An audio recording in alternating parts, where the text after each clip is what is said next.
في حين أن المكون الأساسي في البلاغات يتعلق بازدراء الدين الإسلامي والتهكم على الشرائع الدينية، مشيرا أن هذا الازدراء إن صح يمثل خرقا للقانون والأعراف وكذا. الله، هو مين عمل ازدراء للأديان قبل كده؟ ما جابها جون ستيوارت أهو. هو مين قال على الدين اليهودي أنهم على اليهود أن هم أحفاد القردة والخنازير؟ هو ده مش ازدراء لدين برضو؟ دين زي الدين الإسلامي، مع احترامنا طبعا أن احنا كلنا مسلمين وأن احنا شايفين أن احنا ديننا أحسن دين وكل الكلام ده، لكن لكن اليهودية برضو دين سماوي، احنا عندنا برضو في القرآن بنقول كده.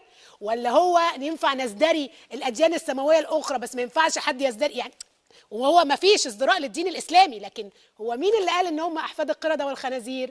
هو مين اللي قال ان رضعوا اولادكم على ان هم على كراهية اليهود؟ مين اللي قال كده؟ ماشي. أعوذ بالله من الشيطان الرجيم. بسم الله الرحمن الرحيم.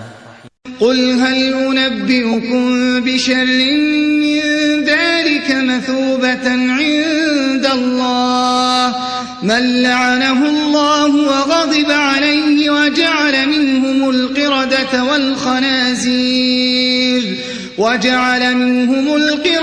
والخنازير وعبد الطاغوت أولئك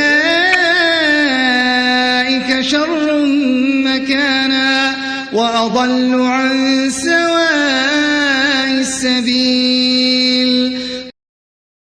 ولقد علمتم الذين اعتدوا منكم في السبت فقلنا لهم كونوا قردة خاسئين.